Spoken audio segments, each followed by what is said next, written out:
Obviously, John and the students at Henzo have been able to do fantastic things competitively in the past number of years. And, you mentioned innovators in that kind of, section of jujitsu. I would be, I'd love to bring up some guys like Dean Lister, Yeah. of course, Masakazu Imanari. In fact, a lot of what was going on in like 90s Japan, like combat submission wrestling, there was some crazy gnarly stuff that it's on grainy VHS tape. But like stuff that if people were doing now, they go, "Oh my God, that's brand new." Like it's been, I think these are things that have been around for a while, in various places. I first learned the 50-50 position, just like the leg entanglement of it, from Brandon Vera, actually at a seminar at Lord Irvin's Martial Arts, I think in 2005. He learned it from Dean Lister, who used it to submit Alexandre Kakareko, a really, really tough Nogi guy at ADCC in the run that Dean made to the gold medal in the absolute division, which was a great performance at the time, first American to do that. And I actually saw a video. I mean, first, a Boss Rutan actually broke, I think, Guy Mesger's foot with a 50-50 heel hook. That he actually grabbed his heel and his toes and went like, and in Pancrase, it's back when they had like the man panties and the high boots Yeah. on. Yeah. And dude, that was gnarly. Boss Rutan is underappreciated as a Like he double oh yeah. grab, like, and Oh just yeah, twist. like Yeah. his leverage is leverage. That's like a toe hold that goes the other way, and it's like it either doesn't work or breaks in half. And Well, you is people don't often think of Boss Rutan as an innovator, but he is in a way. Like he, talk about like Elon Musk and first principles thinking in terms of physics. Mhm. He like just feels like he just gets the job. He figures out like the simplest way to get the Oh job yeah. done of breaking things and establishing control and hurting people. Remember that was back in the day. Boss, if you listen to Boss Root and do any like commentary for any of the big MMA shows or any MMA show way back when, anytime guys were clinching, he's like, the guy should roll for a knee bar. He was saying that way back when, and Yeah. now people are doing it all the time with varying degrees of success. It's funny. It's like it's also tough to be I think like a breakaway thinker. I mean, group think is a real thing and group inertia. And it's neat to see particularly at a time when maybe that type of stuff was less accepted. Someone going, "Hey, I'm gonna run off in this other direction." I think whoever the inventor of electricity in my mind is a lot more impressive than whomever. Not to say that the person down the line isn't impressive that comes up with an interesting way to use it. Hmm. Both are cool, but when you think about just can you imagine we're sitting here, we're like, yeah, people, I'm going to build an airplane. You're like, what are you talking about? That's crazy. People don't fly. I'm like, no, I'm going to do it. And of course, it's not going to be as good as the airplane down the line, the iterative things that happen later on. But just being able to go to dream something into existence that you haven't seen before and then make it happen, like takes an unbelievable like strength of character, almost like a force of will, because you're blazing a trail that hasn't been walked before. That's the BJ Penn factor in winning the Jiu-Jitsu World Championship, first non-Brazilian to do that. That was back in 2001. And then Rafael Lovato later on. It's like he's, both of those guys are so unbelievably impressive in my mind for the same reason, because they were out there winning at a time when that wasn't a common thing. Not that it's easy to win now. It's just there's not a psychological hurdle that needs to be leapt. I remember, when I was early in jiu-jitsu, like Americans weren't winning the world championships at any belt. I mean, we all knew BJ Penn because BJ Penn did it, but it was really, really uncommon. Now it happens, on a semi-regular basis. Of course, the Brazilians are still strong. Europeans are still strong. But and Australians are coming on as well. But it's definitely kind of an interesting thing. So to come back to John Danaher and the Henzo team, obviously they're doing fantastic things. John's had some really really great innovation there, and the systematization and the methodology that they're using is great, and it's neat to see that it's getting out there. I would just also I would encourage people to make sure that they're, catching up on their history because obviously, John's a brilliant instructor and has done things, for the sport that are fantastic that haven't been done before. But none of us exist in a vacuum, and I've learned things from everywhere else. So John would say the same, I'm sure, and Dean Lister would say the same. And it's just neat when you can kind of trace the history of all of this happening because humanity's had two arms and two legs for some time, at least as long as I've been alive. I think most of the innovation that I see is not innovation. It's like basically changing the color of a car Yeah. or polishing like the window a little bit. Where you're like, hey, you made it a little bit different. You made it a little bit better.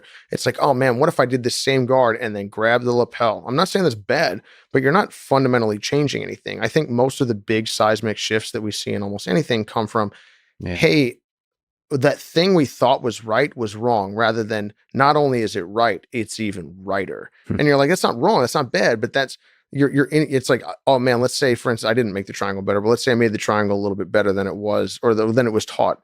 Um, I mean, you can call it innovation. I don't know, man. It's not like the person that said, "Hey, have you guys ever heard of a triangle before?" and came up with that. We're like, you're like, that's on the list. You can do this thing to people. Are you kidding me? Can you imagine you invented the straight right hand?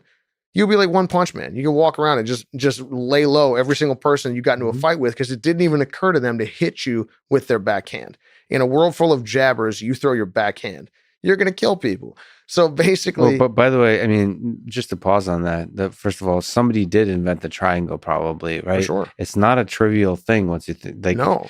How many of these giant things that we all go like, oh yeah, we all use that now. Can you imagine you have triangles and heel hooks and rear naked chokes, and I don't have those?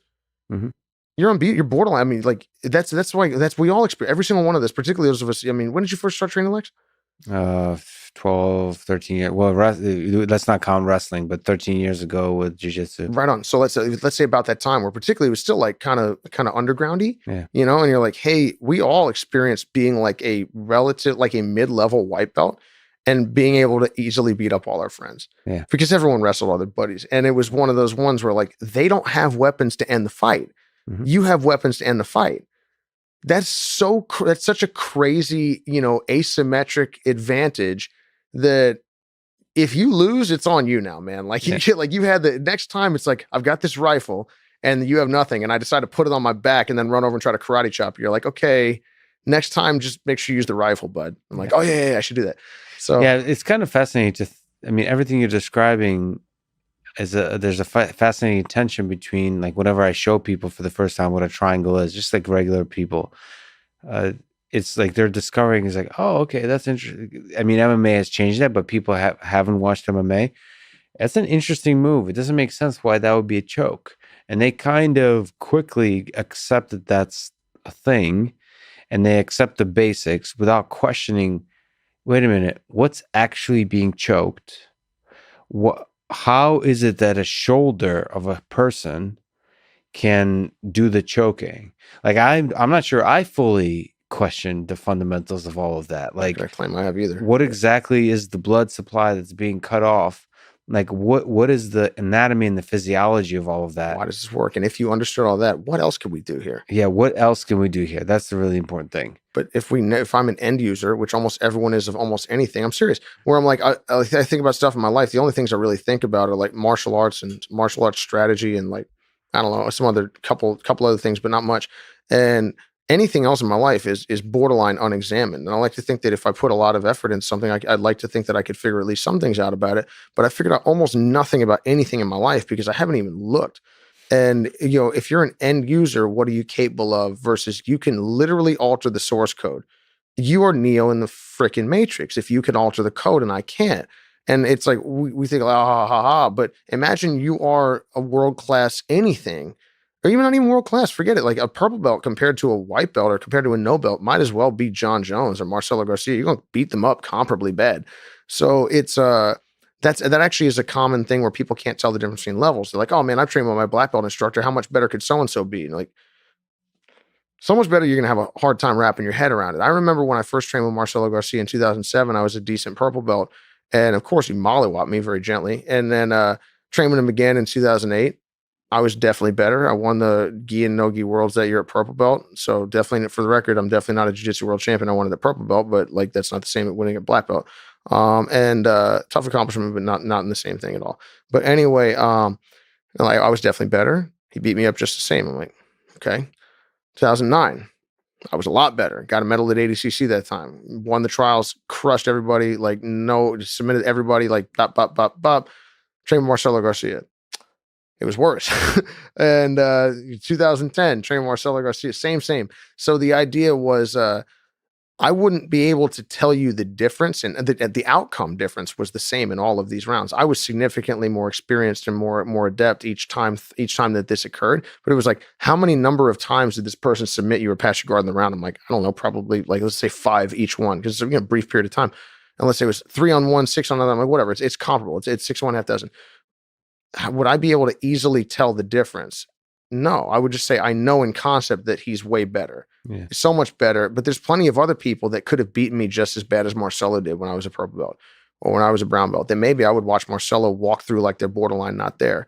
So it's neat. Like that's back to kind of what I was talking about certain people getting to really like peel back some of what's really special about the martial arts or any activity, I presume, is they get to a level of understanding and depth that they're playing with like almost the reality of that thing. Mm-hmm. And I'm playing by rules that are not rules. I'm not even one of the, to use a Matrix analogy, I'm not even an agent, which is the best version of something playing by the rules.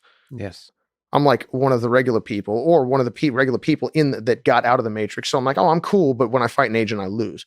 It's because we're both in the rules, but they just play them to the bone, and I'm just here. Mm-hmm. Well, and then the agent encounters Neo, and they can do nothing. You're like, why? Because it's operating outside of what the rules are, but not really what the rules are. What they perceive to be the rules are clearly. So anyway, I guess that's kind of my point about Marcelo or certain other people that are doing things where you go, that doesn't even seem real.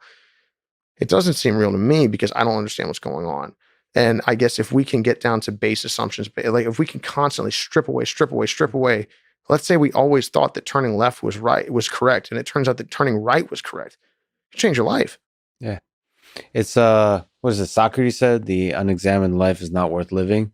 So you just basically have to rigorously just constantly examine every assumption over and over and over. But doesn't that give your life meaning? To come back to the struggle, to come back to free will, to come back to what if we could strip all that away? All right, cool. All right, let me just stick the needle in my arm, and that's that. Yeah.